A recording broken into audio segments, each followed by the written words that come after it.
Hey there, I'm Hallie Jackson in Washington, and we are coming on the air as President Trump is meeting with the Israeli Prime Minister Benjamin Netanyahu in the Oval Office in the White House right now. You see it there. We want to take you in as the two are discussing the future of the region at this very fragile moment with that ceasefire deal still holding for now. Let's take you there. We'll listen in. That I should talk to President Trump, okay? So I'll ask, do you agree with Trump's vision of getting all the hostages back home, even if it means to end the war? Well, I'm not sure that you articulated correctly what the president's vision is. You can ask, he can speak for himself. He does that very, very well. I have my own views, 3 goals, not 1, not 2, 3 goals, and I will meet all 3 goals. I think the president can help enormously. He brings fresh thinking. Fresh thinking. Terrorists who murdered hundreds of people who listed their home as the part of the deal. It's a horrible thing. We can't forget it. I'll never forget it, and you can't forget it. And some people want to put it out of their memory, but we're not going to ever let that happen. It was a horrible day, October 7th. That was a horrible period of time. And a lot of people like to pretend it didn't happen. It happened. There's a big group of people that like to pretend it didn't happen, like the Holocaust didn't happen. Same mindset. And now we're going to get this thing wrapped up, and we're going to get it done. We're also dealing, I think, very successfully with Russia, Ukraine. We're going to hopefully get that one done at some point in the not-too-distant future. That's a complex problem also. But we solve problems. When I left, we had no problem. There was no Ukraine and Russia fighting. There was no October 7th. There was nothing. And some very poor leadership led to a lot of problems and a lot of death. And it's a shame, but we'll put it out. We'll put out the fires. We have a lot of fires, but we'll put them out. Mr. President, why do you still support a Palestinian state like the peace plan you presented in January 2020? Is this plan still on the table? Well, a lot of plans change with time, and a lot of death has occurred since I left and now came back. This death occurred not while I was here, but while somebody else was here. It shouldn't have happened. They shouldn't have allowed it to happen. It would have never happened, and that includes Russia, Ukraine would have never happened. Not even a little bit, not even a chance. But now we are faced with a situation that's different, in some ways better and in some ways worse. But we're faced with a very complex and difficult situation, but we'll solve the problem. Mr. President, if not Jordan, Egypt, what other countries do you think might accept Palestinians from Gaza? Well, I think Jordan and Egypt will. I know they've spoken about it with you, and they say they're not going to accept. I say they will. But I think other countries will accept also. I think that Gaza maybe is a demolition site right now. If you look at Gaza, it's all, there's hardly a building standing, and the ones that are going to collapse. You can't live in Gaza right now, and I think we need another location. I think it should be a location that's going to make people happy. You look over the decades, it's all death in Gaza. This has been happening for years. It's all death. If we can get a beautiful area to resettle people permanently in nice homes and where they can be happy and not be shot, not be killed, not be knifed to death like what's happening in Gaza. And right now you have in Gaza a very dangerous situation in terms of explosives all over the place. In terms of tunnels that nobody knows who's in the tunnel. The whole thing is a mess. And I think that if we can resettle, and I believe we can do it in areas where the leaders currently say no. I've been saying that with Mexico, having to do with the border and all of the things. And you saw what happened, 10,000 soldiers, and they're going to do a good job. I really believe that. And I believe Canada's going to do a good job also. They said the same thing. And then they did something much different than what you were hearing. This is a very, very difficult situation, but we're going to get it solved. I don't think people should be going back to Gaza. I think that Gaza has been very unlucky for them. They've lived like hell. They lived like you're living in hell. Gaza is not a place for people to be living. And the only reason they want to go back, and I believe this strongly, is because they have no alternative. What's the alternative? Go where? There's no other alternative. If they had an alternative, they'd much rather not go back to Gaza and live in a beautiful alternative that's safe. Mr. President,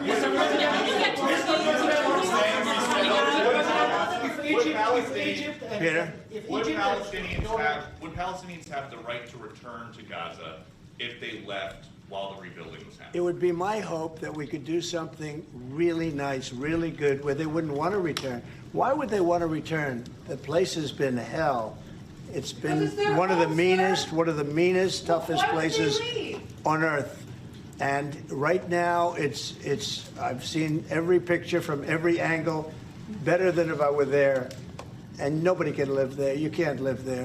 So if we can build them through massive amounts of money supplied by other people, very rich nations, and they're willing to supply it.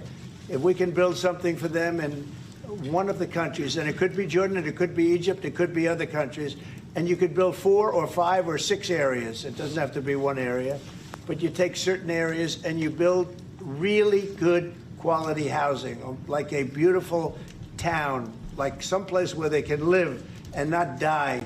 Because Gaza is a guarantee that they're going to end up dying. The same thing's going to happen again.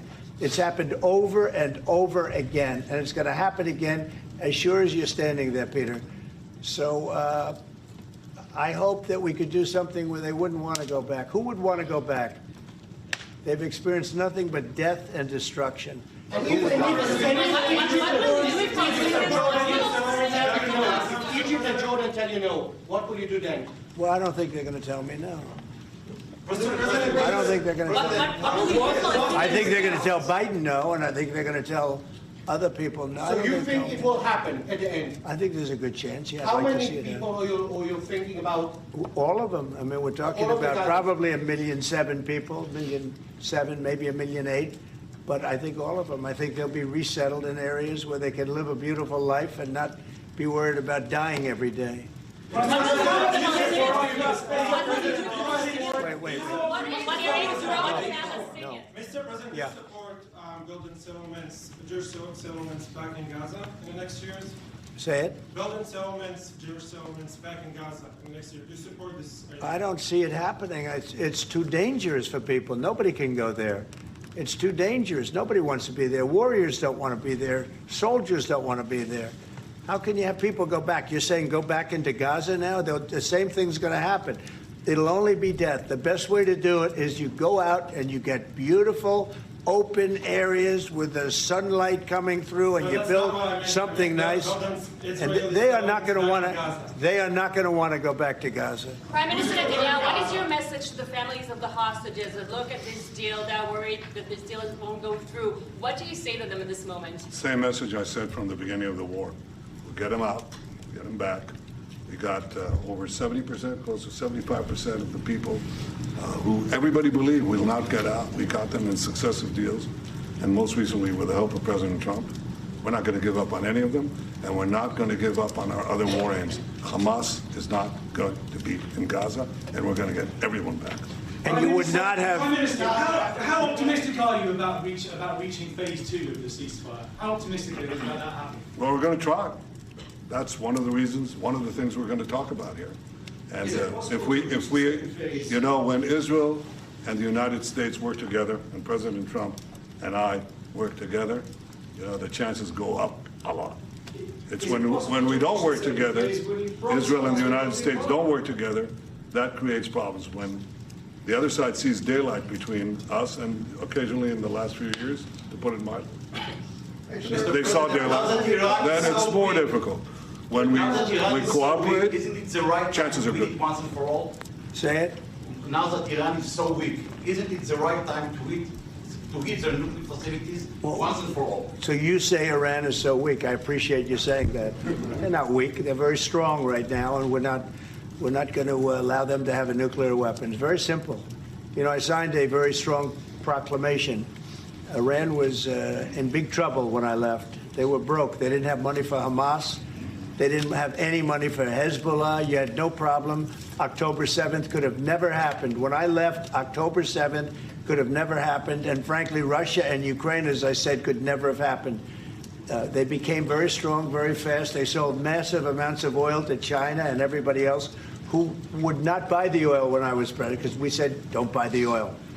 And they became very rich very quickly. But they're not weak.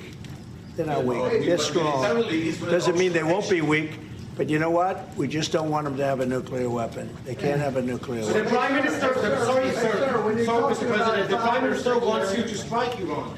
That's what he wants. You don't know what he wants. What do you know about anything? Go ahead. But is that option on the table? Yes, please. President Trump, is that option on the table? You're not just talking about Jordan and Egypt. No, could be other places too. So in the Gulf, There are many people that have reached out, many countries, many leaders of countries that have reached out that would like to participate in that. Doesn't have to be Jordan and Egypt, but I think it would be also them. Mr. President, your relationship with Mr. Netanyahu knew ups and downs. How do you describe it? No, I think it's mostly ups. Mr. President, what about the Palestinian Authority? Should we rule Gaza because Gaza will be empty? What? The Palestinian Authority, can it rule Gaza? What do you think? Well, it's had a pretty hard time, wouldn't you say? I'd say it's had a pretty bad time of it. Mr. President, Qatar has you've criticized in the past as a funder of terrorism. So, as the Prime Minister, do you think they're part of the solution or part of a problem moving forward? I think they're trying to help. Qatar is absolutely trying to help. I know them very well, and they're doing everything they can. Very tough situation, but they are absolutely trying to help. Okay, thank you very much, everybody. Thank you. Thank you. So there you have it. President Trump alongside the Israeli Prime Minister Benjamin Netanyahu there, previewing likely some of what they will talk about now, what they are talking about behind closed doors. And when that wraps up, they will take questions at what will be President Trump's first press conference with a foreign leader from the White House. We will bring that to you live. I want to bring in now Yasmin Vasugian and Gabe Gutierrez, who are both joining us now from the region and from the White House, respectively. Yaz, let me start with you, because the central question there had been, what happens to Gaza next? That had been one of the biggest questions now for many, many months here. And you heard President Trump allude to the possibility, outright suggest that perhaps Jordan and Egypt could take in refugees, essentially. But here's the issue. Both Egypt and Jordan have suggested that's not realistic, that is simply not going to happen. So talk through what the next steps would be here. Yeah.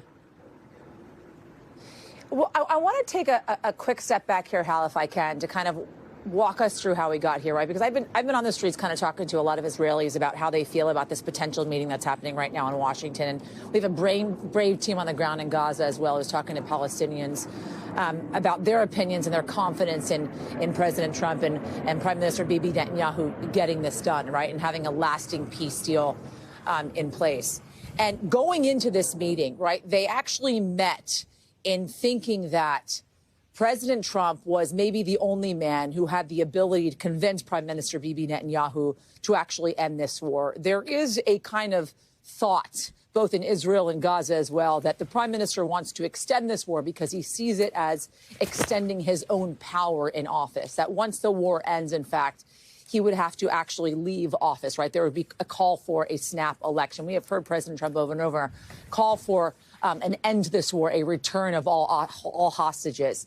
However, this statement now that was just made by President Trump, we have spoken to Palestinians in Gaza repeatedly about the possibility of leaving Gaza, right? This is not the first time we have heard President Trump make this sort of statement outright. But yet again, he is repeating it, that maybe there is a possibility that Palestinians who live in Gaza, why would they want to live there? Why would they want to live amidst that rubble where there is no housing left? Maybe we can move them to a more permanent place, a more permanent home, for instance. The Palestinians, Hal, that we have been speaking to on the ground in Gaza, that our team has been speaking to on the ground in Gaza, they see Gaza as their home historically, right? This is where their ancestors have lived for decades. There are hundreds of thousands of Palestinian families who have returned to their homes in the north amidst the rubble, looking for the bodies of their lost loved ones amidst this war over the last year and a half. They have no intention, Hal, of leaving Gaza, right? They are setting up house amidst the rubble. Throughout the aid that has been promised, Hal, within this ceasefire deal, right, it has been humanitarian aid. It has been food. It has been health needs. It has been water. It has also been tents and caravans to essentially set up tent cities until they can begin to rebuild Gaza. Those tents, those caravans, Hallie, they have not yet arrived. The ability, for instance, the infrastructure needed to start to clean up the rubble and rebuild, that yet has not arrived either, although promised in the first phase of this ceasefire deal. These Palestinians want to remain in Gaza. I think one of the biggest sticking points, and something that needs to be discussed, obviously, amidst this conversation between both the prime minister and the president, is what does phase 3 look like, right? We're talking about phase 2, which negotiations are set to begin this weekend. The prime minister has said once he returns from Washington this weekend, likely that phase 2 will begin. We know, for instance, the Jordanian king is invited to Washington on February 11th, right? We know El-Sisi, the Egyptian president as well, coming to Washington on Thursday. Both of those countries integral to all of this. But it's phase 3 that will really talk about what the day after looks like. And obviously, how the Palestinians see the day after versus how the president and Prime Minister Bibi Netanyahu see the day after are completely different, Hal. Yasmin Vasugian, live for us there in Tel Aviv. Yas, we're glad to have you in the region. Thank you. As you heard Yas lay out, there are a series of huge questions here in front of these leaders and in front of President Trump specifically now. Like, what does he see as the next steps for a more lasting peace, for phase 3, as Yasmin talked about, and beyond? We know that both sides have concerns about Iran. You heard the president reference that. He also signed an executive order today. Then there's the region as a whole. The president had pushed hard to get countries to, quote unquote, normalize relations with Israel. The Saudis have been big holdouts there. And then, of course, hovering over it all, the topic that we've been discussing, that you heard the president take a series of questions on, the future of the Palestinian people, after the president, in his words, suggested there needed to be an effort to clean out Gaza. Let me bring in Gabe Gutierrez now, who is live outside the White House for us. It is a clear message, though, from President Trump that his first foreign leader visit is from this very close ally in both his first term and now, and that is Benjamin Netanyahu. Yeah, that's right, Hallie. And look, another clear message from the president and Prime Minister Netanyahu. Look at their body language in the Oval Office. Netanyahu seemed to be, in some ways, just very comfortable there. You saw a bit of a smile on his face, and that is because the Trump administration repeatedly says that Israel has no better friend than President Trump. And certainly you just heard him right there talking about the future of Palestinians and of Gaza, calling it a living hell. Why would anyone want to return there? And as you were just speaking with Yasmin, the possibility of other countries potentially, putting up the money to relocate the Palestinians. Although, as you and Yasmin rightly pointed out, countries like Egypt and Jordan, they say that they, won't take these Palestinian refugees. Something else I want to touch on, Hallie, that you talked about a little bit in your introduction, the issue of Iran and what happens next with Israel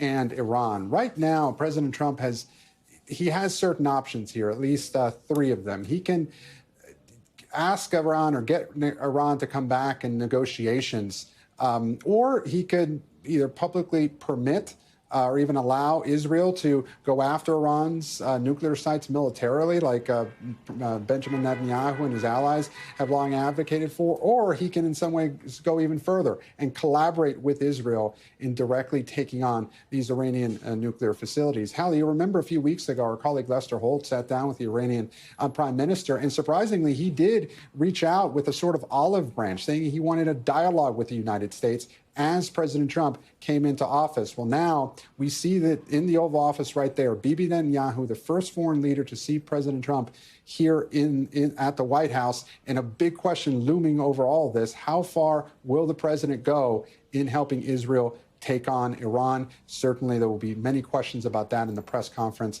that we expect in just a short time here at the White House, Hallie. Gabe, that news conference had been scheduled for a couple of minutes ago. We know that things often tend to run late at any White House. It seems that that is the case here. And the president, after what his allies have described as an intentional strategy to, in essence, flood the zone, if you will, has no shortage of questions he could be asked. You could count probably a dozen, top headline topics that he may be pressed on, everything from immigration to what's happening with Elon Musk and beyond. Can you give us a bit of a viewer's guide ahead of that news conference that we will carry live right here? My goodness, Hallie, just think of how many questions the president has already taken today, not just in that Oval Office appearance right there, but just a short time before that, he signed a number of executive orders related to Iran. in the Oval Office. He took questions there as well, where he first made news by talking about the permanent relocation of the Palestinian people outside of Gaza. Now, you mentioned some other topics. Yes, the reshaping of the federal government. That will certainly be a major question looming over this news conference. What does the president plan to continue his dismantling of federal agencies like USAID? He was also asked about that earlier.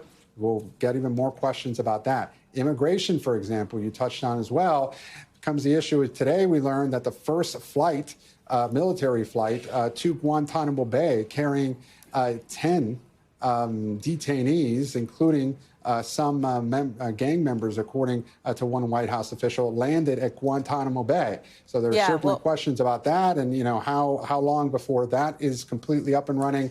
All of that. You got immigration, you got the dismantling of the federal government, and then you have all of these issues in the Middle East. A lot to get to in this press conference in just a bit. Gabe Gutierrez, no kidding. We'll be catching up with you, I know, over the course of the next 90 minutes whenever this news conference begins. Thank you. You heard Gabe mention, of course, those flights now, the first flights carrying detained migrants from the U.S. to Guantanamo Bay. We understand that those are now on their way after President Trump last week ordered the military to prep that detention camp there that could house something like 30,000 people. David Noriega is joining us now for more on that. What else do we know tonight?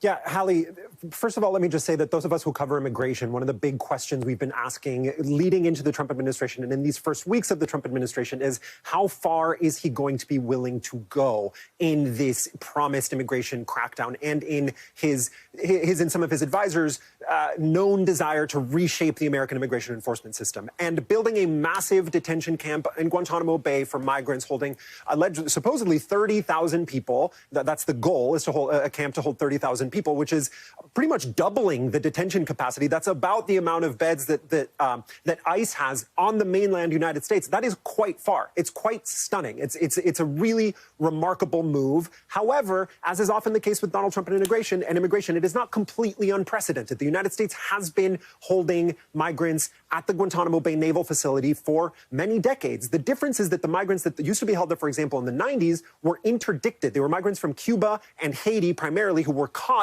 in the, as they were making their way across the ocean to Florida and then put in Guantanamo. What's different now is that people are being flown from the mainland United States to Guantanamo. You heard Gabe say that we know of at least one flight. This would be a military flight, a C-17 cargo plane holding 10 migrants who were taken to Guantanamo. We also know that Marines have been present in Guantanamo since over the weekend, helping to build what is meant to be this future facility holding 30,000, with the capacity to hold 30,000 people. Beyond that, we don't know much. We don't know exactly who the people are who are going to be held there. We don't know what they've been accused or convicted of. We do know that DHS Secretary Kristi Noem is saying that the plan is to hold at Guantanamo what he describes as the worst of the worst. But of course, Hallie, this is the issue with Guantanamo in general, not just the detention of migrants, but the detention of, prisoners accused of terrorism during the war on terror. The main issue is transparency. Guantanamo is a place where we typically don't know exactly how long people are going to be held there, why they're being held there, what conditions they're being held there,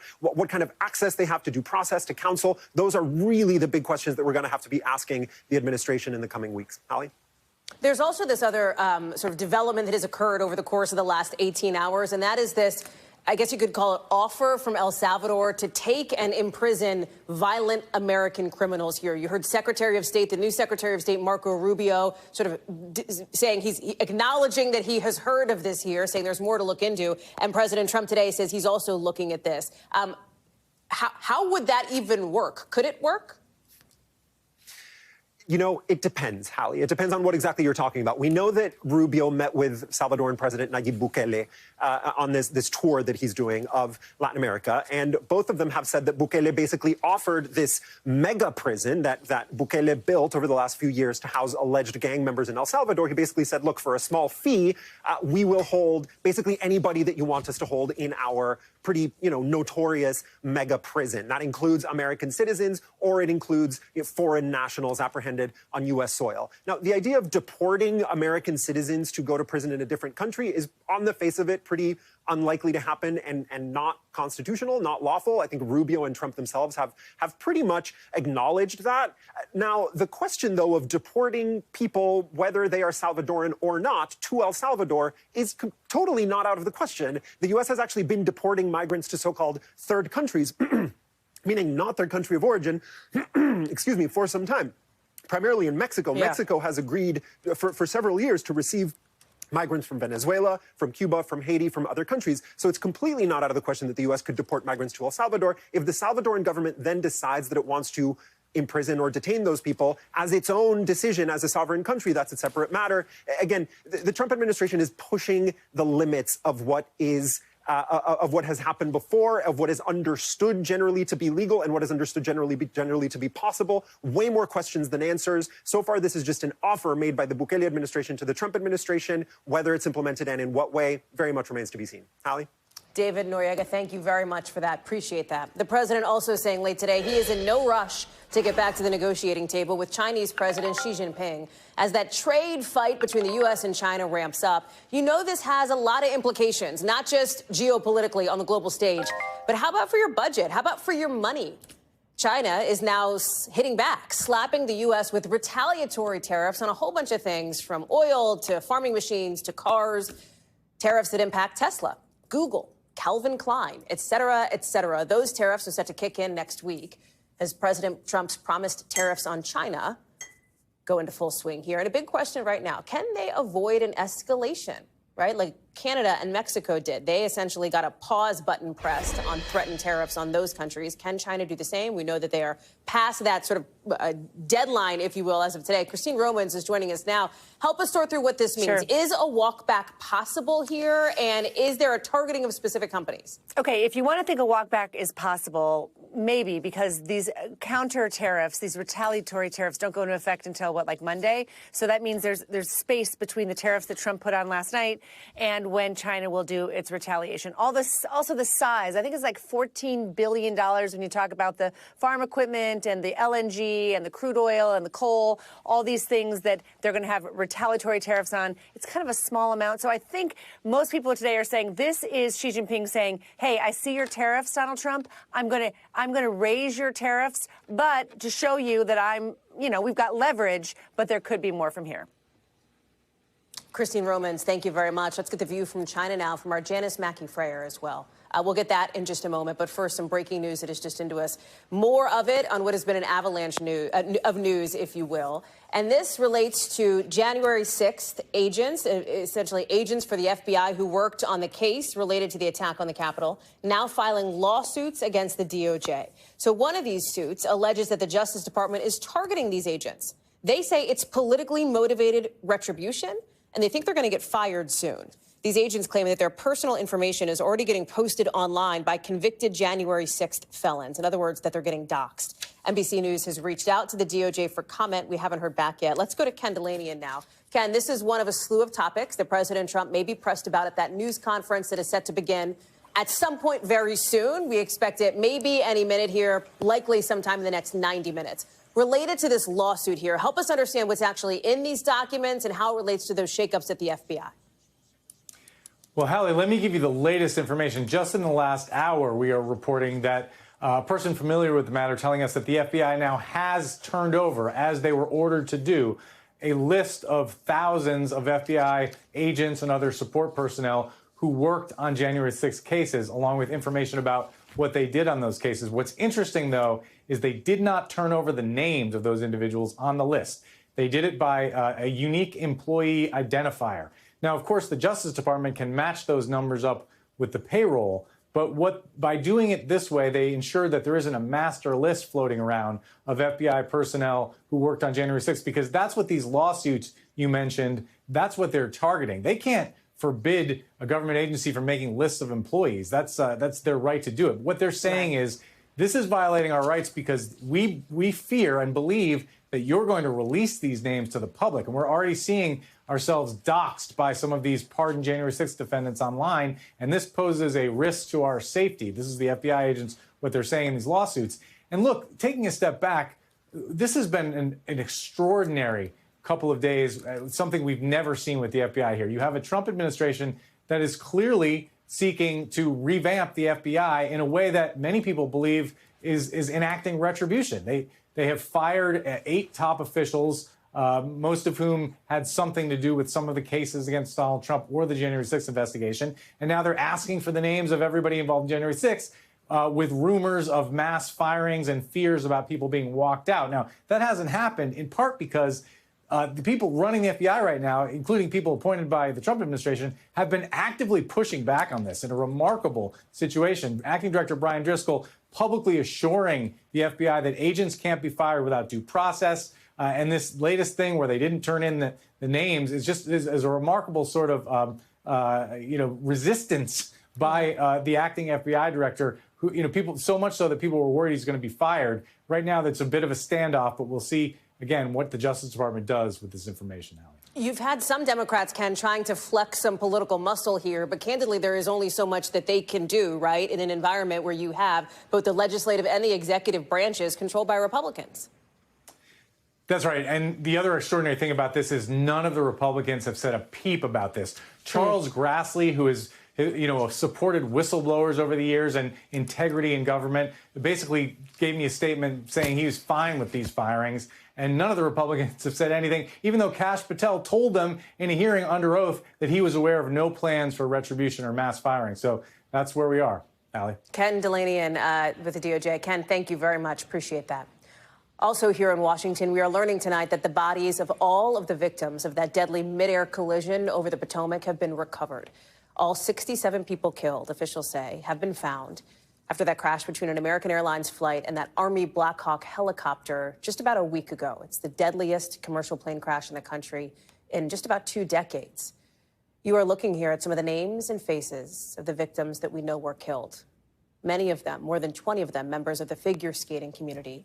And here you're seeing some video from today, a little bit earlier here in Washington, as crews were out trying to salvage pieces of the plane. In just the last couple of minutes, they have wrapped up that operation right as we were coming on the air, at least for the day. I want to bring in Tom Costello now. So the operation will continue. This is a big step forward in bringing perhaps at least a measure of closure to the people who had loved ones killed in this crash, but yet so many questions remain in this investigation, notably from the black box from the Black Hawk, right? Yes, absolutely. And we will not get the black box from that helicopter until later in the week. The readout, I should say, on that black box. Now, the NTSB has it. The trouble is they want to see the helicopter. They want it to be lifted up out of the water and do a forensic analysis on the chopper itself to verify exactly the kind of altimeter on that helicopter so they can make sure that they're getting the right reading off the black box. What was the altitude of the chopper at the time of the crash? Now, we have just in the last few minutes received word from the NTSB that they have now verified from the air traffic control recordings that the crash occurred at 300 feet. You may recall I have been reporting that it was somewhere in the neighborhood of 325 feet plus or minus. And this is now put yet another piece of data suggesting 300 feet, which is 100 feet higher than that helicopter was supposed to be flying. And then we have this development with, of course, the victims. 67 of those who, of all 67 of the people who died have now been recovered. 66 of the 67 remains have been identified, according to the D.C. Fire and EMS and the Incident Command Center. And the remains are now with the medical examiner in Washington, D.C. They will begin the process of course, a very dignified process of preparing them to turn them over to the families. And I would remind you that this crash occurred just a week ago tomorrow night. So quite literally, it has taken since last Wednesday night to get all of the victims out of the cold water here on the Potomac just outside of runway 33 at Reagan National Airport. So again, 3 headlines. All of the victims are now out. Air traffic control from the NTSB confirming that this happened at 300 feet. And of course, also removing large chunks of the airplane from the water today, the tail, the fuselage, the wings, parts of the cockpit, and we are waiting probably a few more days before they bring the helicopter up and out of the water. Hallie. Tom Costello live for us yet again tonight at Reagan National Airport. Tom, thank you very much for your reporting over the course of the last 6 days. Appreciate it. Coming up here a little bit later in the show, skyrocketing egg prices. Hitting, yes, even the Waffle House, while your next omelet there is going to cost you a little bit extra. Plus, why your credit card interest rate may not go above 10% if an unlikely duo in Congress gets their way. Next.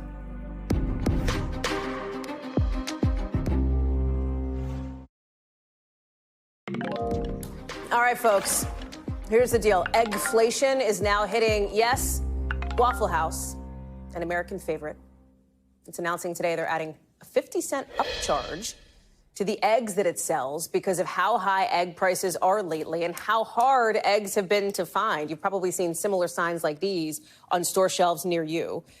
It's because of the bird flu. More than 13 million hens have been lost or killed since December because of this outbreak. And the price for a dozen eggs on average has really spiked in the last year, from $2.51 in December of 2023 to $4.15 this past December. So what did we do? Sent our team to the Waffle House. You know, you got to get them out there, boots on the ground, asking customers, how do they feel about this? This is just the time that we're living in. To be honest, it didn't shock me too much. The prices at the grocery store shocked me a little more, but it makes sense. They've got to make up for, the prices that they're paying. Marissa Parr is joining us now from where else outside of Waffle House in Miami. And Marissa, here's the thing. Eggs are going to cost you more no matter where you go, whether it's out to eat breakfast, whether it's at your home. That's just the reality at this day and age, at this moment, as that customer pointed out. Absolutely. And so Waffle House was one of the many restaurants we're seeing this impact. They rolled this out yesterday. This affects over the 2,000 locations they have around the country. And they put out a statement saying in part that they did this targeted surcharge to avoid raising prices on the menu overall. They continue in their statement in part, quote, while we hope these price fluctuations will be short-lived, we cannot predict how long this shortage will last. So, again, we don't know how much further this is going to impact prices overall. But if you look at the number of sales on Waffle House's menu, it may surprise you because eggs are the most popular. Every single year, they sell 272 million, Hallie. More than double their namesake, Waffles at 124 million. And as we mentioned, it's not just Waffle House. Other restaurants have had similar notes and messaging about the increased price of eggs. This is supply chain in action, Hallie. Eggs are more expensive simply because bird flu has decimated populations, as we've been reporting, Hallie. And it's going to get worse before it gets better, right? Absolutely. When we look at the numbers, first of all, we have seen a steady rise in the price of eggs. The price of eggs has jumped over 50% just in the last year alone. And the U.S. Department of Agriculture says so much of this is due to the bird flu. 13 million hens lost or slaughtered since December because of the bird flu. And this is what you're seeing. Eggs up 20%. That is the projection through 2025. Food overall 2.2%.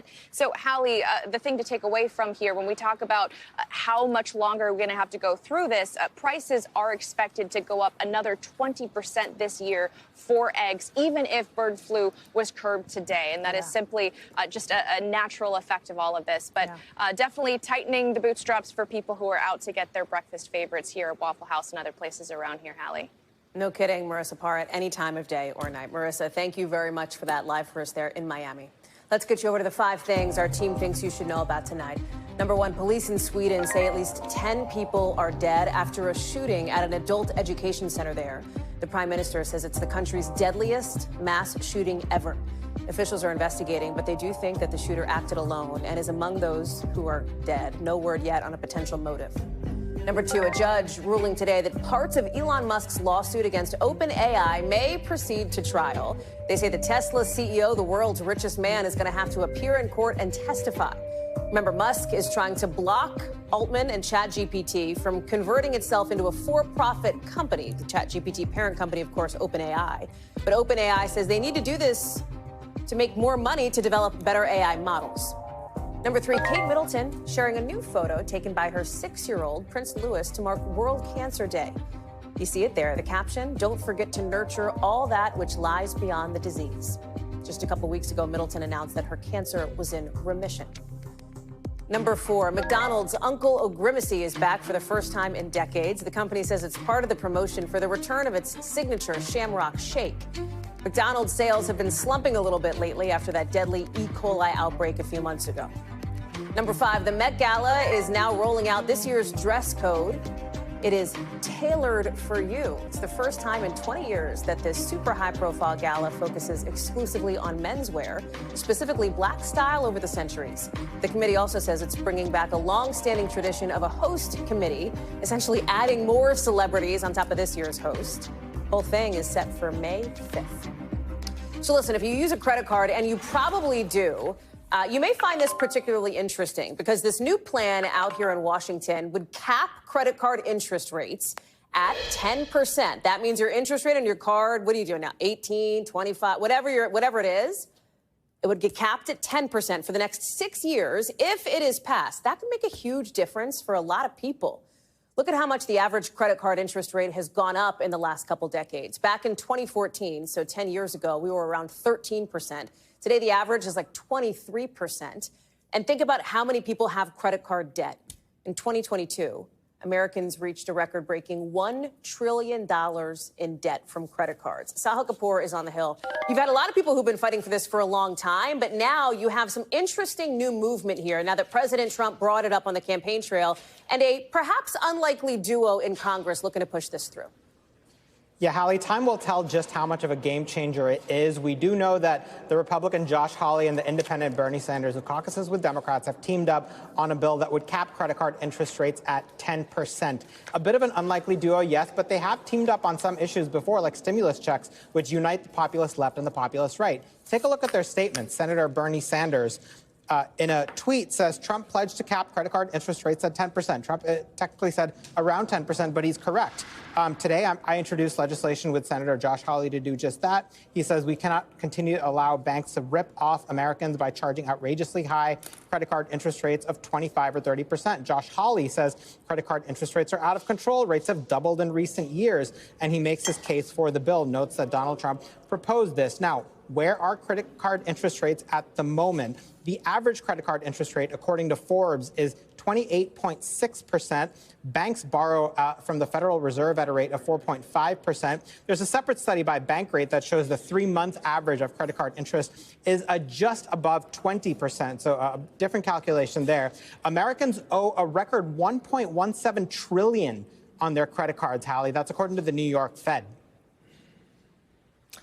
We reached out to the White House to ask about the sort of president's position on this bill, TBD on that front. But there is, we think, going to be a lot of pushback, specifically from bank lobbyists, et cetera. We've already seen it on the campaign trail. Yeah, exactly. We saw some lobbyists push back on this idea when Trump floated it first on the campaign trail. Take a look at the statement from the American Financial Services Association. Quote, as AFSA has consistently noted, including in our recent Consumer Credit Confidence Index survey, consumers are taking serious hits to their paychecks and wallets with ongoing inflation, layoffs, and economic uncertainty. They go on to argue that rate caps are unworkable and that they actually harm the consumers that policymakers are trying to help by limiting the types of credit that tens of millions of Americans depend on. That is their argument here against this idea. Now, look, Hallie, where the rubber meets the road here, Donald Trump made a lot of populist promises in the 2024 election. No tax on tips, no tax on overtime, no tax on Social Security benefits.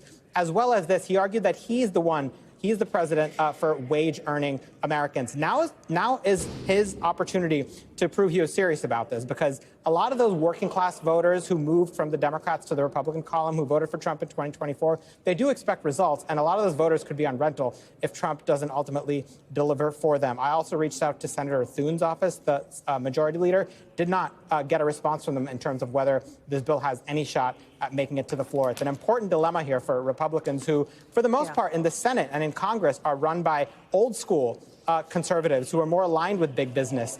Whether they shift as a result of this Trump proposal remains to be seen. Sahil Kapoor, thank you very much. Coming up, take a live look now inside the White House right now. That is the East Room, where we expect President Trump to hold that news conference with Israeli Prime Minister Benjamin Netanyahu at some point very soon. Truly, it could happen any minute. It is up to those two leaders who are right now meeting behind closed doors. We're going to bring you that news conference live when it happens right here on NBC News Now. Plus, coming up here on the show, a new study that has plastic on the brain, literally. We'll explain the microplastic macro drama next.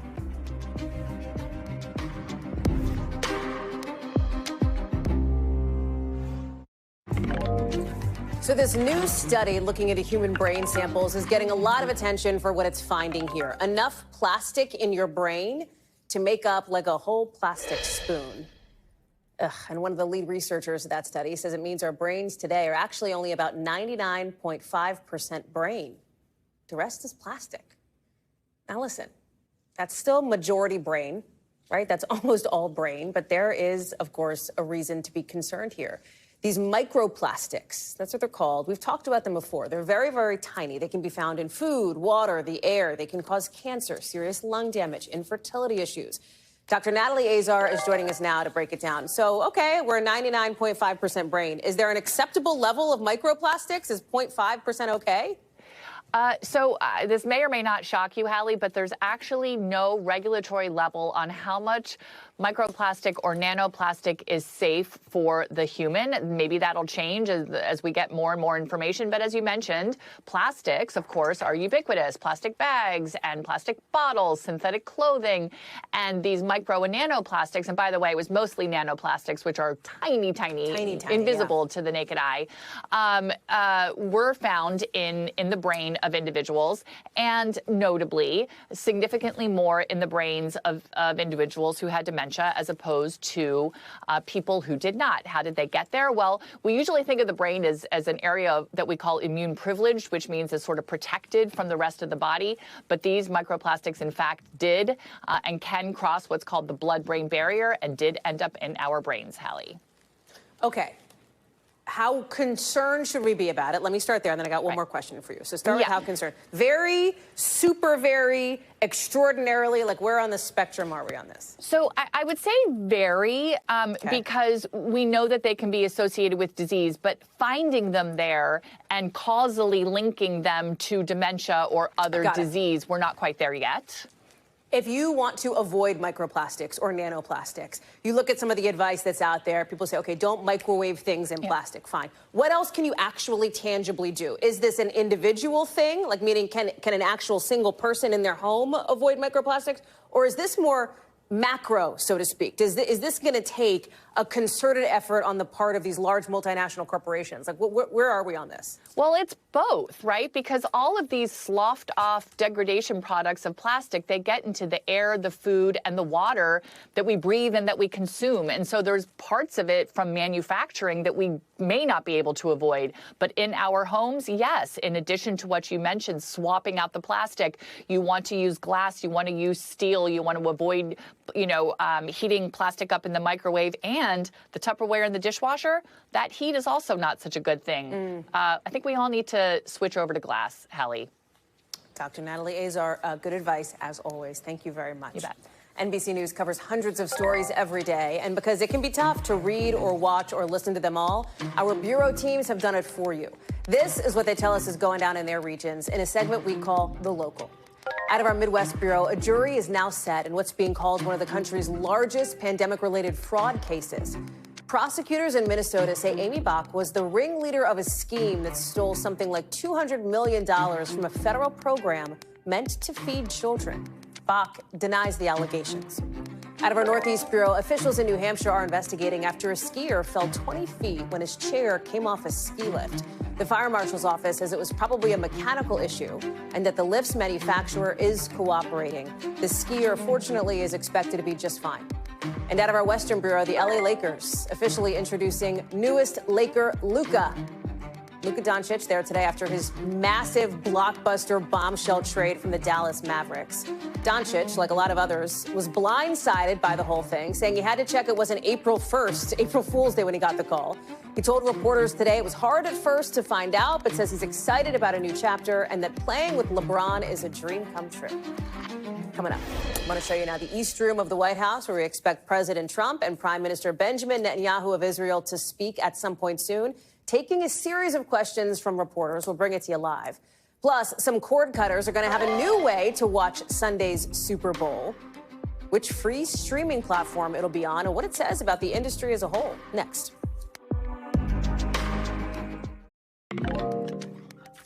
So if you are also hoping to see the Eagles dominate the Chiefs in the Super Bowl on Sunday, and you want to do it in person, you might be able to get to the game for a bargain, or at least a relative bargain. It's still going to cost you an arm and a leg. The average price is just over $9,000, which I get. That does not sound like a steal. That is not a steal. But it is less by about $2,000 than last year's tickets. Where the game is could be a factor. For the first time ever, it was Las Vegas last year. New Orleans will host on Sunday for the 11th Super Bowl. The Superdome has some 9,000 more seats than the Vegas Stadium did. So supply and demand could be a factor. One person who will be there and who may not have to stress about how much his seat will cost, President Trump, with the White House saying he is planning to attend the game. But hey, still some good news if you don't have a spare $9,000 hanging around, because for the first time, you will have a new way to watch by streaming the game for free. That's because Fox is offering the Super Bowl on their ad-supported platform, Tubi. Maybe you know Tubi, maybe because you're watching us on it right now. Fox says you'll be able to use it to stream the regular network broadcast of the game. So that means the announcers. That means, of course, the commercials on the one day a year people actually want to watch those. It's a big deal because it's free, right? That's unlike some of the other pro games that we've seen on other subscription platforms. And it would be a big shift for Tubi itself, which has a deep library of movies and TV, but not as many options in the original and live programming areas. NBC's Jesse Kirsch is following this one for us. So maybe Tubi isn't Netflix from a name recognition standpoint, right? It doesn't have the Hulu name recognition, but this Super Bowl move could be a huge boost for the platform, right? Yeah, absolutely, Hallie. We're looking at a game that is projected to be watched by well north of 100 million people. And so if you imagine you get any marginal number of people who might be watching on the streaming service who don't have cable, aren't going to be watching on TV, and apologies, you can hear overhead, we've got a series of appear to be ospreys flying overhead. Of course, this is another story that we're going to be following here all week, is the security situation at the Super Bowl. And so we've seen several flyovers. We're going to be participating in one ourselves this week as well, just getting, a layout of all the security unfolds here. That's not something you'll, of course, be getting an up-close look at probably on Tubi, but you'll be watching the game potentially on a new platform. We have some stats to share just about the viewership there. In terms of the streaming game, Hallie, this service is small potatoes compared to some of the big-time streamers that everyone knows that are at this point household names. But this is certainly a growth opportunity and something as Fox continues to try to build out its streaming platforms. Right. And we know there's something new coming from that company in the months ahead. We'll talk about that, right? Because Fox is eventually, they've announced they want to roll out their first paid streaming service, but it's not off the ground yet, right? That would be a big deal because Fox really hasn't been in the streamer wars so much as you've seen some of these other companies. Right, and they sold a lot of their library to Disney. In the midst of all that, they've been focusing on news and sports, and they had recently, with some other companies, been trying to put something together where they had a streaming bundle effectively for sports. But Fox does not have a backup outlet, and that got held up in the legal system. That has since been quashed. They've moved away. The company's decided against moving forward with that plan. And so Fox does not have a streaming outlet, a paid subscription streaming outlet for its sports program. And of course, Fox Sports, Super Bowl, right, is a big deal for that company. Yeah. So that's something we'll be looking to see how that might be involved down the line. And one more thing I just got to say, Hallie, I'm still waiting for that Venmo. I'm still waiting for that Venmo payment from you for 10 G's so that I can go get my Super Bowl tickets. So, I know the internet might be a little slow. We got a lot of people coming to town, but I know it's on its way. I know you're good for it. Where's that Eagles flag that I was expecting you to pull out at this portion of the broadcast? Where's your jersey? Hey, my cousin is a Giants fan. Flag? His wife is an Eagles fan. I can't get in the middle of that, okay? Yes, you can. I'm Switzerland. Well, listen, you have 5 more days to go for you to be converted over to the good side here. We will get you there before Sunday. Go Birds. Jesse Kirsch in New Orleans. Thank you much, friend. Appreciate you. That does it for us for this hour. More coverage, of course, picks up right now.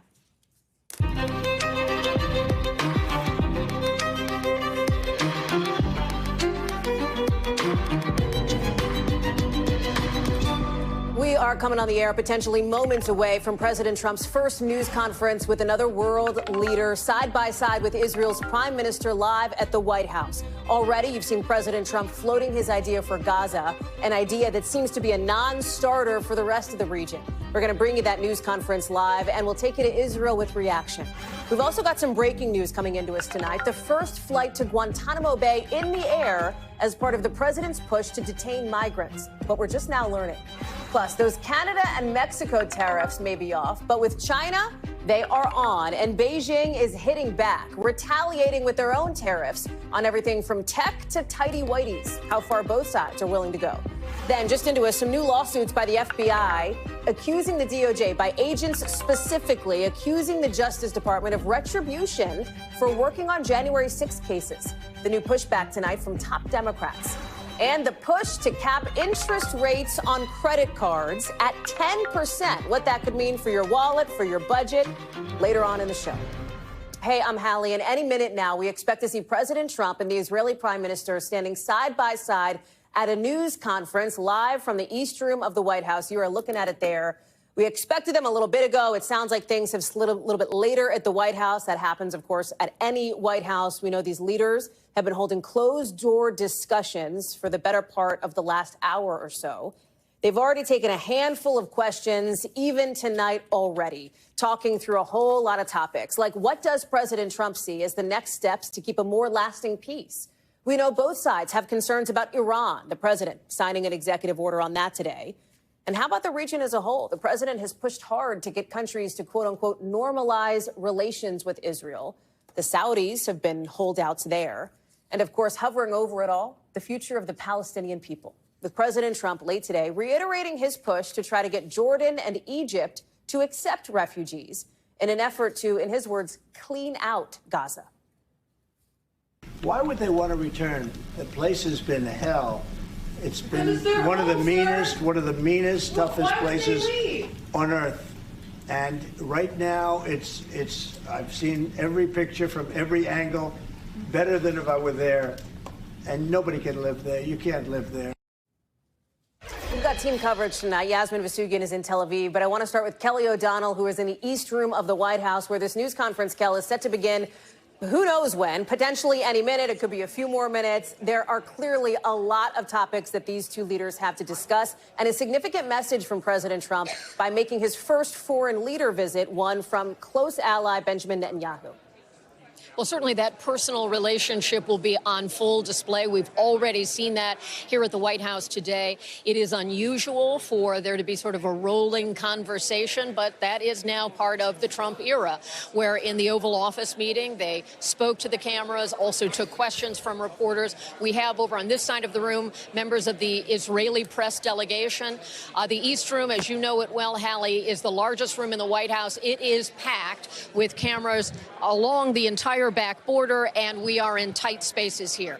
That is a sign of the fact that this is a high-profile visit. There are huge issues of the day, and we expect that it could go as these typically do, where the two leaders make remarks and then take questions, two from each press corps, commonly known in our vernacular as the 2 and 2.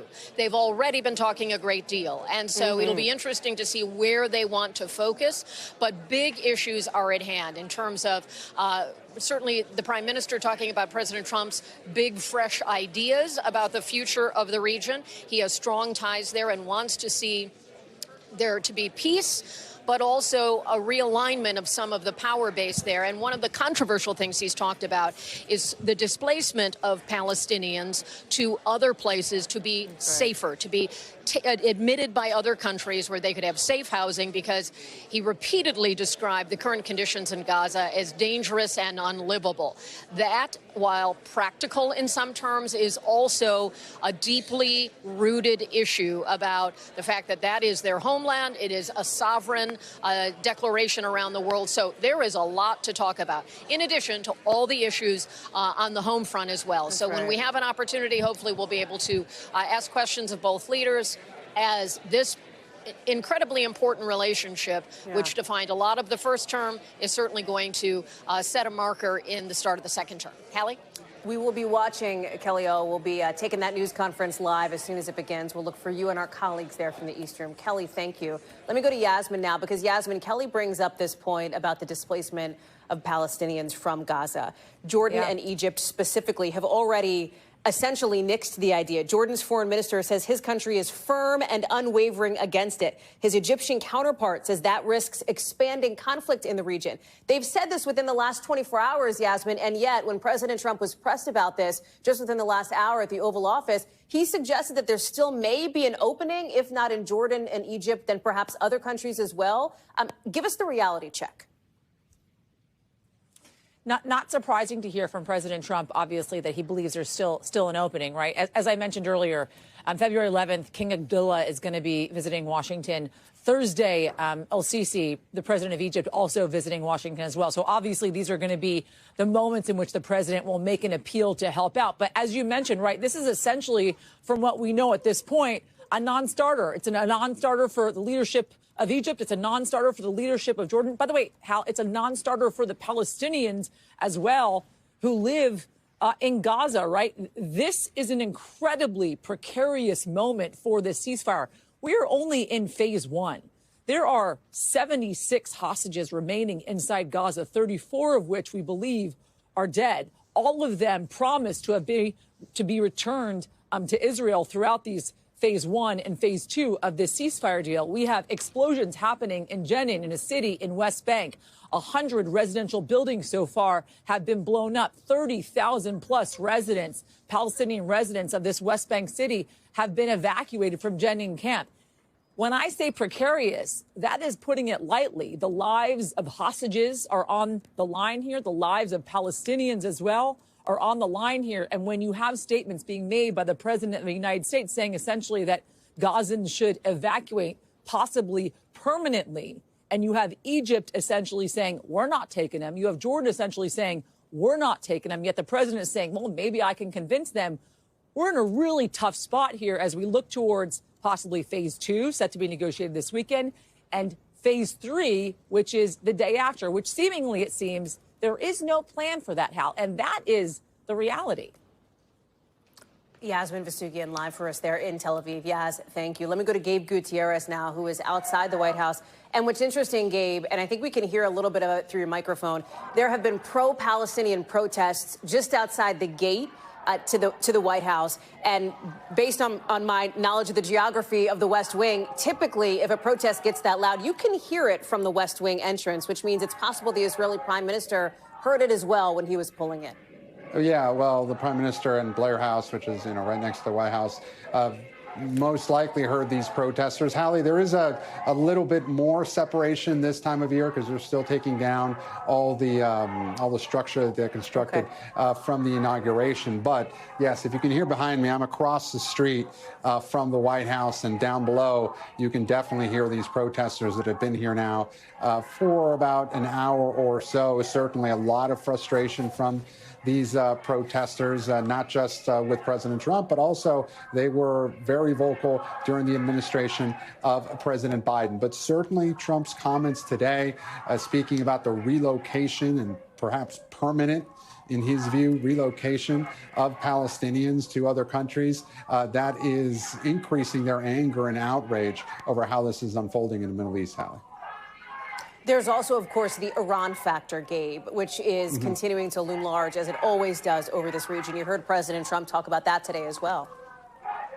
Yes, you're right. And that is something that will also loom large heading into this press conference. This issue of Iran, President Trump signing an executive order, essentially preparing for a showdown with Iran of some sort, saying that he hopes never to have to use it. But, Prime Minister Netanyahu, the question will be, heading into this administration, what role will President Trump play in either helping or permitting Prime Minister Netanyahu to perhaps take military action to take out some nuclear facilities inside Iran? Of course, that would be a major, major escalation throughout the region. But it's something that Prime Minister Netanyahu and his allies have talked about repeatedly in Israel. So right now, we don't have a firm commitment from President Trump on what he will do. However, he has repeatedly said that he does support Israel's right to defend itself and that he is an incredible ally of Israel. So certainly, he's likely to get that question heading into this press conference that we're awaiting any minute now, Hallie.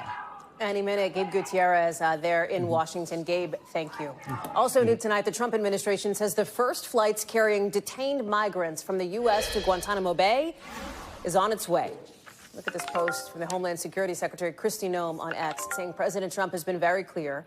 Guantanamo Bay will hold the worst of the worst. That starts today.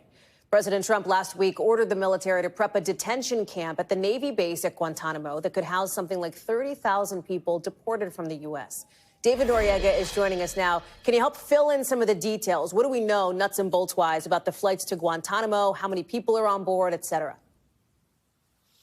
Yeah, Hallie, the information is still trickling out, but what we know is that there was at least one flight, a military plane, a C-17 cargo plane from Fort Bliss in Texas to Guantanamo with 10 migrants. Some Trump administration officials are saying that there have been 2 flights. We're waiting to get information on that. The administration is saying that the people on these flights are, as you put it, and as Kristi Noem described them, quote unquote, the worst of the worst. They're saying that these are people with criminal convictions, in some instances, gang members, but we don't actually know exactly who they are, what they've been accused or convicted of.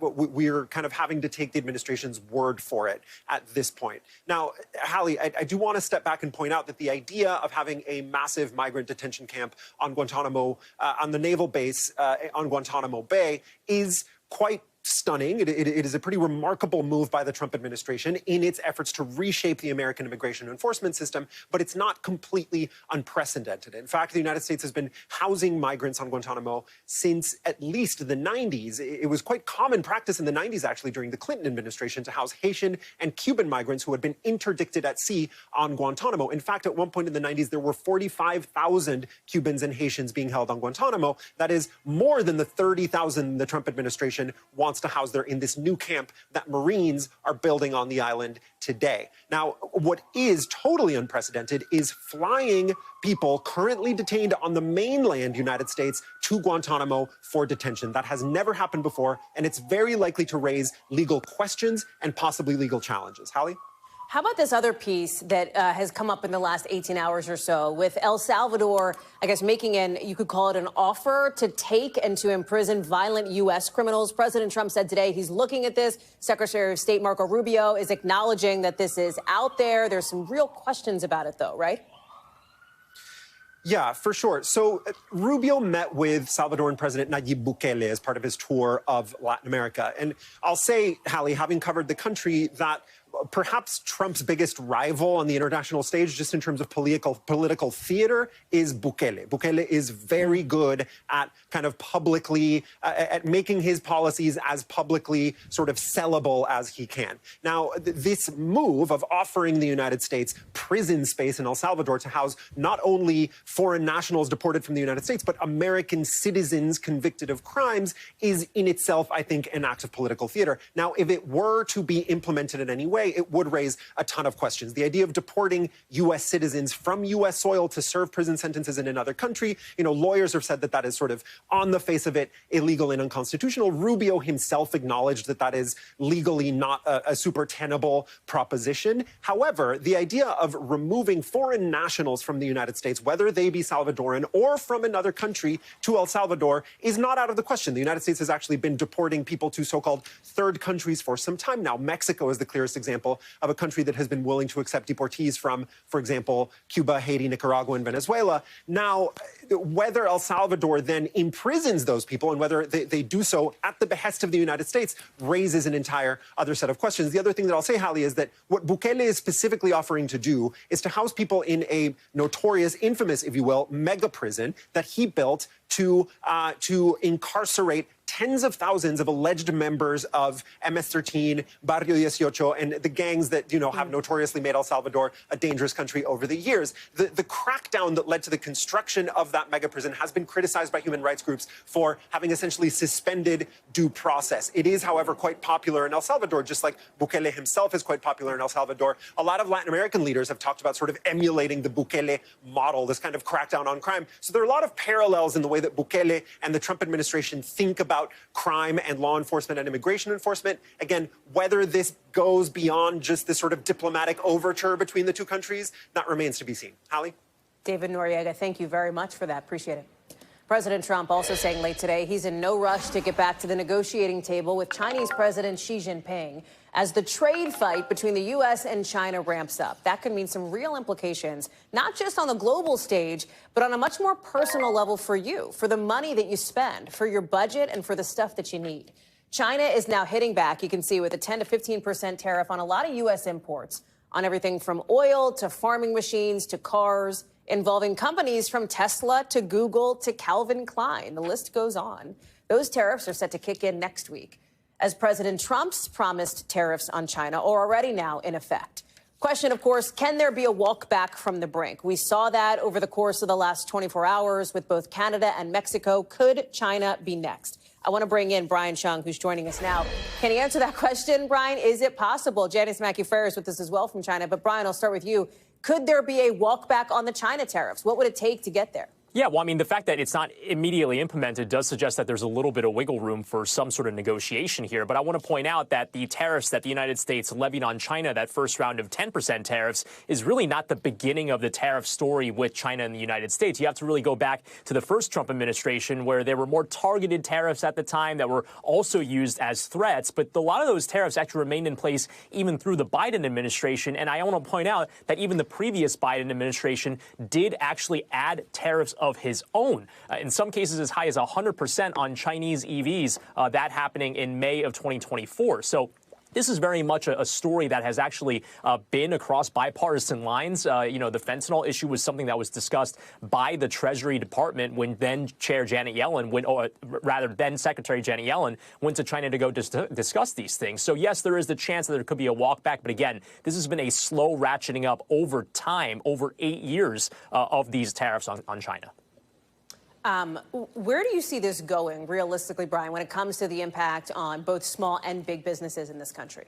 Yeah, well, look, I mean, when it comes to the average consumer, the question is, of course, if I have to face this extra 10% on top of what were already existing tariffs, would that make things more expensive for me? When you consider that China imports so many electronics, toys, clothing here into the United States, those impacts will likely be felt at some point. But I want to point out that tariffs aren't something that are immediately felt the day after. I think the question here is, what did President Trump promise on the campaign trail? Ratcheting tariffs up to 60% on China. So when you take it 10%, you do imagine that this is kind of just the beginning of that story.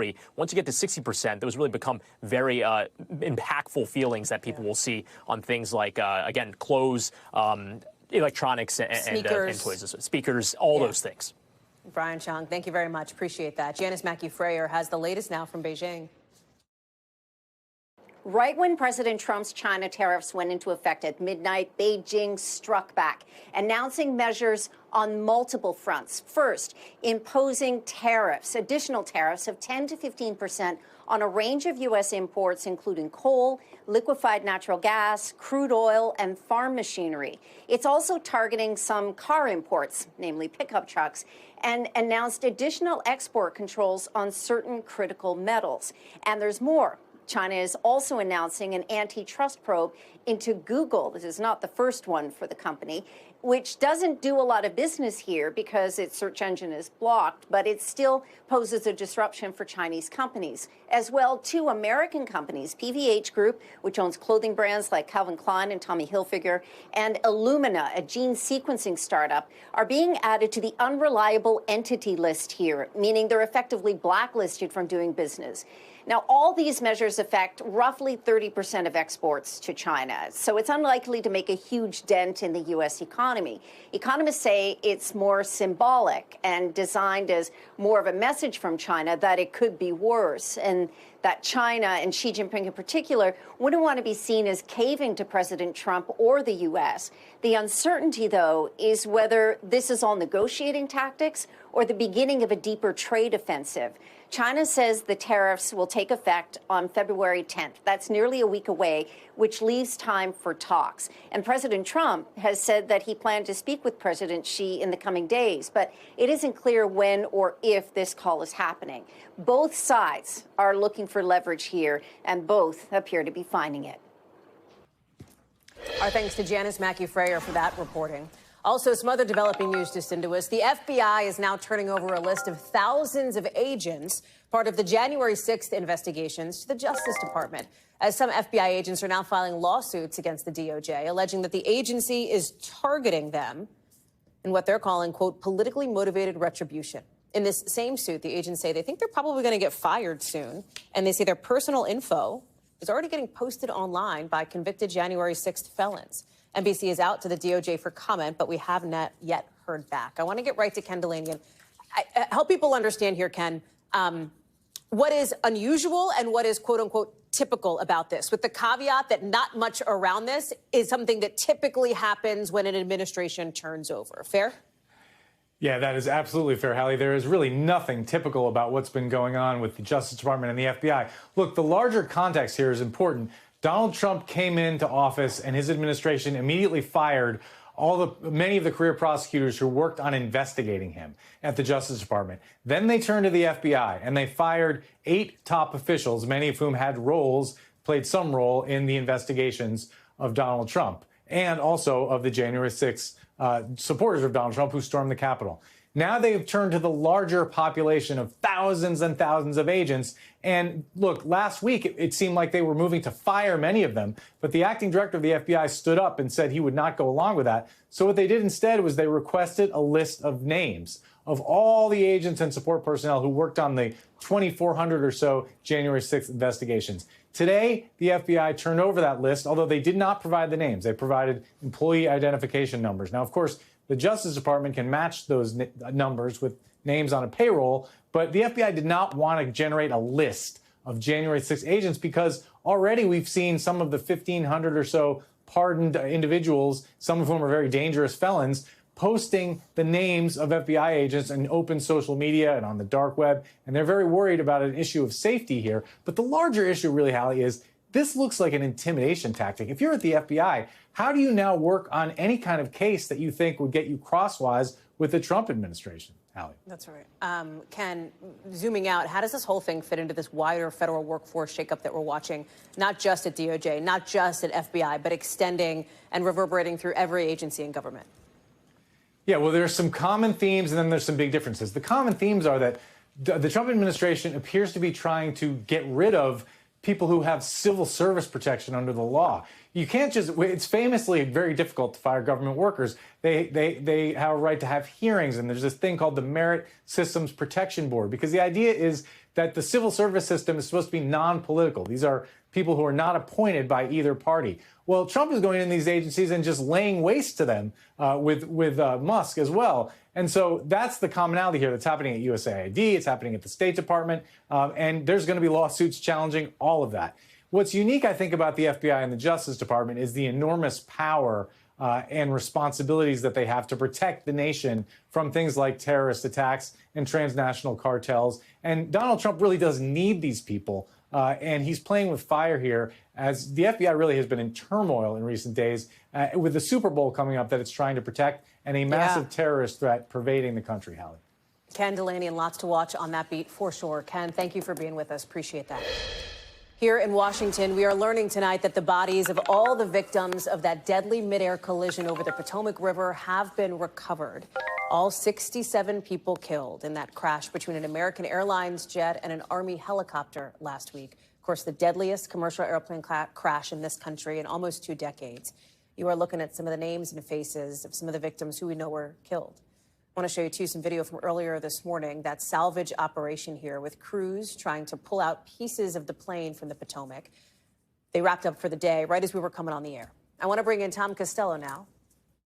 So the operation will continue. This is a big step forward in bringing perhaps at least a measure of closure to the people who had loved ones killed in this crash, but yet so many questions remain in this investigation, notably from the black box, from the Black Hawk, right? Yes, absolutely. And we will not get the black box from that helicopter until later in the week. The readout, I should say, on that black box. Now, the NTSB has it. The trouble is they want to see the helicopter. They want it to be lifted up out of the water and do a forensic analysis on the chopper itself. to verify exactly the kind of altimeter on that helicopter so they can make sure that they're getting the right reading off the black box. What was the altitude of the chopper at the time of the crash? Now, we have just in the last few minutes received word from the NTSB that they have now verified from the air traffic control recordings that the crash occurred at 300 feet. You may recall I have been reporting that it was somewhere in the neighborhood of 325 feet plus or minus. And this is now yet another piece of data suggesting 300 feet, which is 100 feet higher than that helicopter was supposed to be flying. And then we have this development with, of course, the victims. 67 of those who, of all 67 of the people who died have now been recovered. 66 of the 67 remains have been identified, according to the D.C. Fire and EMS and the Incident Command Center. And the remains are now with the medical examiner in Washington, D.C. They will begin the process of course, a very dignified process of preparing them to turn them over to the families. And I would remind you that this crash occurred just a week ago tomorrow night. So quite literally, it has taken since last Wednesday night to get all of the victims out of the cold water here on the Potomac just outside of runway 33 at Reagan National Airport. So again, 3 headlines. All of the victims are now out. Air traffic control from the NTSB confirming that this happened at 300 feet. And of course, also removing large chunks of the airplane from the water today, the tail, the fuselage, the wings, parts of the cockpit, and we are waiting probably a few more days before they bring the helicopter up and out of the water. Hallie. Tom Costello live for us yet again tonight at Reagan National Airport. Tom, thank you very much for your reporting over the course of the last 6 days. Appreciate it. Coming up, we'll take you over to the White House, the East Room there, the room beginning to fill up ahead of that news conference between President Trump and Israeli Prime Minister Benjamin Netanyahu, which could begin any minute. We'll bring it to you live once it begins right here on NBC News Now.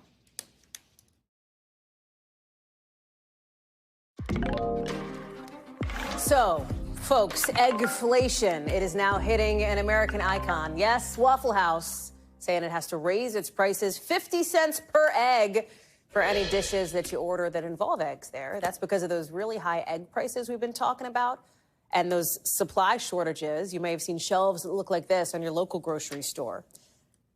Blame the bird flu. Some 13 million hens have been lost or killed since December because of this outbreak. The price for a dozen eggs on average has spiked in the last year from $2.51 in December of 2023 to $4.15 this past December. We sent our team out, boots on the ground, to a Waffle House, asking customers how do they feel about this new surcharge. This is just the time that we're living in. To be honest, it didn't shock me too much. The prices at the grocery store shocked me a little more, but it makes sense. They've got to make up for, the prices that they're paying. Marissa Parr is joining us now from where else outside of Waffle House in Miami. And Marissa, here's the thing. Eggs are going to cost you more no matter where you go, whether it's out to eat breakfast, whether it's at your home. That's just the reality at this day and age, at this moment, as that customer pointed out. Absolutely. And so Waffle House was one of the many restaurants we're seeing this impact. They rolled this out yesterday. This affects over the 2,000 locations they have around the country.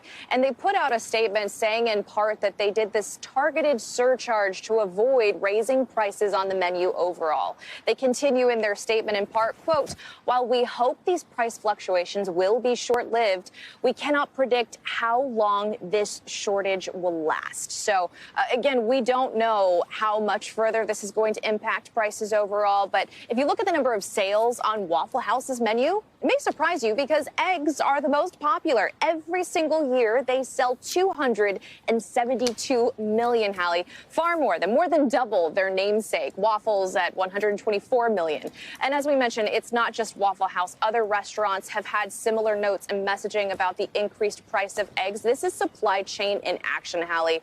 Eggs are more expensive simply because bird flu has decimated populations, as we've been reporting, Hallie. And it's going to get worse before it gets better, right? Absolutely. When we look at the numbers, first of all, we have seen a steady rise in the price of eggs. The price of eggs has jumped over 50% just in the last year alone. And the U.S. Department of Agriculture says So much of this is due to the bird flu. 13 million hens lost or slaughtered since December because of the bird flu. And this is what you're seeing. Eggs up 20%. That is the projection through 2025. Food overall 2.2%. So, Hallie, the thing to take away from here when we talk about how much longer we're going to have to go through this, prices are expected to go up another 20% this year for eggs, even if bird flu was curbed today. And that is simply just a natural effect of all of this. But definitely tightening the bootstraps for people who are out to get their breakfast favorites here at Waffle House and other places around here, Hallie. No kidding, Marissa Parr, at any time of day or night. Marissa, thank you very much for that live for us there in Miami. Let's get you over to the 5 things our team thinks you should know about tonight. Number 1, police in Sweden say at least 10 people are dead after a shooting at an adult education center. The prime minister there calling it the country's deadliest mass shooting ever. Officials are investigating, but they think the shooter acted alone and is dead. No word yet on a potential motive. Number 2, the FBI and NYPD raiding a Diamond District business in Manhattan today that investigators say worked with a South American group of thieves who have been targeting the homes of famous athletes across the country. 3 sources tell investigators they're looking into whether individuals connected to the break-in at the home of Cincinnati Bengals quarterback Joe Burrow are linked to any of the suspects running the alleged Diamond District operation.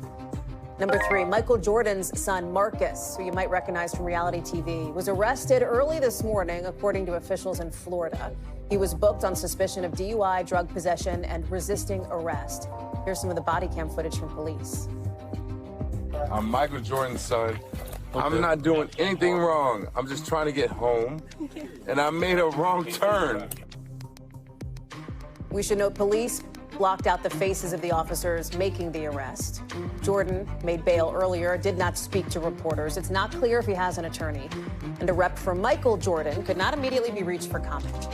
Number 4, police in Portland, Oregon say a driver's been arrested after crashing a stolen car into a stopped streetcar in an accident that sent people running. The driver is now facing several charges.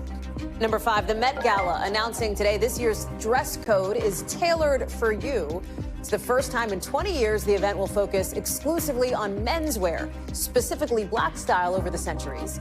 The committee also says it's bringing back a long-standing tradition of a host committee, which basically means more celebrities. The whole thing is scheduled for the beginning of May. Also tonight, if you use a credit card, you are going to be interested in this. And to be honest, you probably do use a credit card, right? But what if your interest rate was capped at 10%? As opposed to maybe the 18, 20, 25% that it's at now? Well, that is exactly the proposal that Congress is putting out there, a rather unlikely duo. The 10% maximum would be in place over the next 6 years if this gets passed, and that could be a big difference maker for a lot of people, considering that the average credit card interest rate has gone up over the past 2 decades, from 13% in 2014, for example, to 23% now. Remember, Americans have a record-breaking $1 trillion in debt as of 2022. Sahil Kapoor is on the Hill for us tonight. You've had a lot of people who've been fighting for this for a long time, but now you have some interesting new movement here now that President Trump brought it up on the campaign trail, and a perhaps unlikely duo in Congress looking to push this through. Yeah, Hallie, time will tell just how much of a game changer it is. We do know that the Republican Josh Hawley and the independent Bernie Sanders, who caucuses with Democrats, have teamed up on a bill that would cap credit card interest rates at 10%. A bit of an unlikely duo, yes, but they have teamed up on some issues before, like stimulus checks, which unite the populist left and the populist right. Take a look at their statement. Senator Bernie Sanders, in a tweet, says Trump pledged to cap credit card interest rates at 10%. Trump technically said around 10%, but he's correct. Today, I introduced legislation with Senator Josh Hawley to do just that. He says we cannot continue to allow banks to rip off Americans by charging outrageously high credit card interest rates of 25 or 30%. Josh Hawley says credit card interest rates are out of control. Rates have doubled in recent years, and he makes his case for the bill, notes that Donald Trump proposed this. Now, where are credit card interest rates at the moment? The average credit card interest rate, according to Forbes, is 28.6%. Banks borrow from the Federal Reserve at a rate of 4.5%. There's a separate study by Bankrate that shows the 3-month average of credit card interest is just above 20%. So a different calculation there. Americans owe a record $1.17 trillion on their credit cards, Hallie. That's according to the New York Fed. We reached out to the White House to ask about the sort of president's position on this bill, TBD on that front. But there is, we think, going to be a lot of pushback, specifically from bank lobbyists, et cetera. We've already seen it on the campaign trail. Yeah, exactly. We saw some lobbyists push back on this idea when Trump floated it first on the campaign trail. Take a look at the statement from the American Financial Services Association. Quote, as AFSA has consistently noted, including in our recent Consumer Credit Confidence Index survey, consumers are taking serious hits to their paychecks and wallets with ongoing inflation, layoffs, and economic uncertainty. They go on to argue that rate caps are unworkable and that they actually harm the consumers that policymakers are trying to help by limiting the types of credit that tens of millions of Americans depend on. That is their argument here against this idea. Now, look, Hallie, where the rubber meets the road here, Donald Trump made a lot of populist promises in the 2024 election. No tax on tips, no tax on overtime, no tax on Social Security benefits.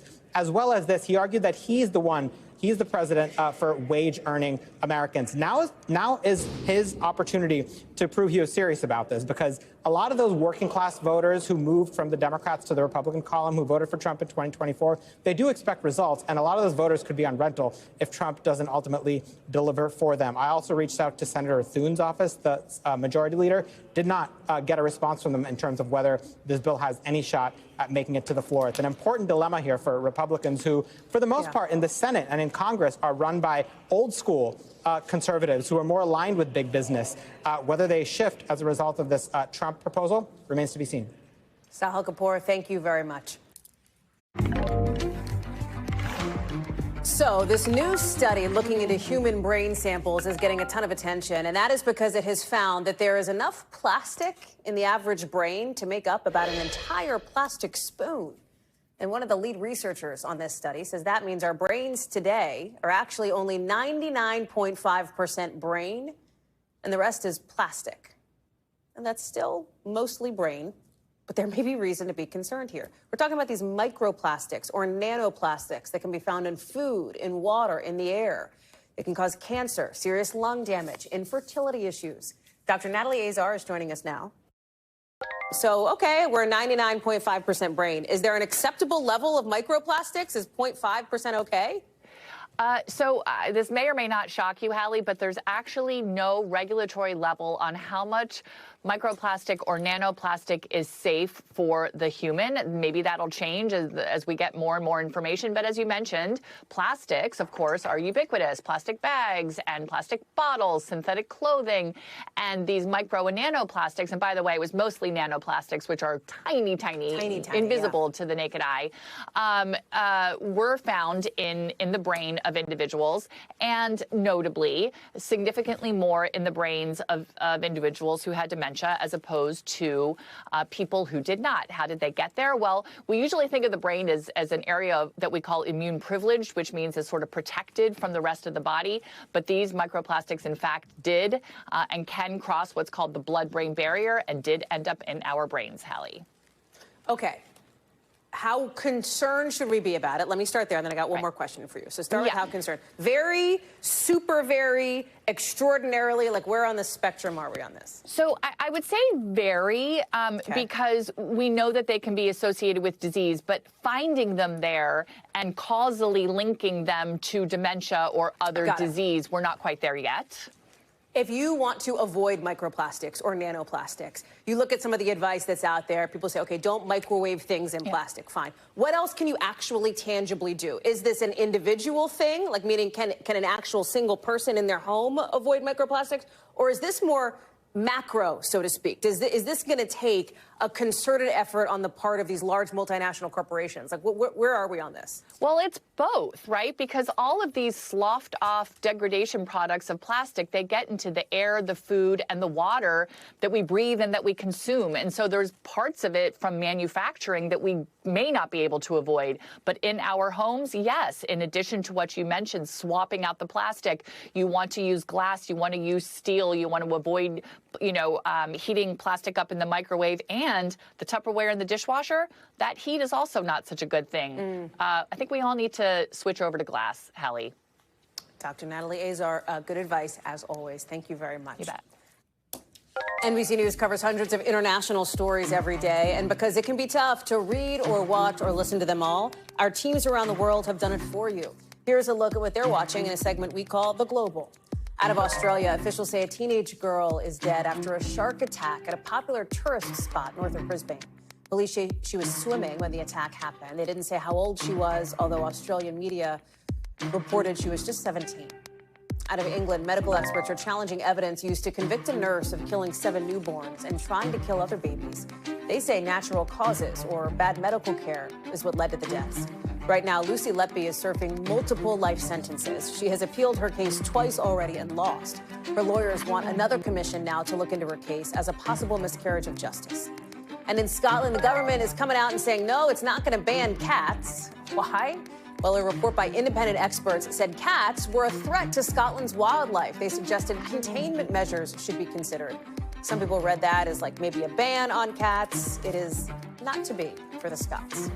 That does it for us for this hour. More coverage, of course, picks up right now. Thanks for watching. Stay updated about breaking news and top stories on the NBC News app or follow us on social media.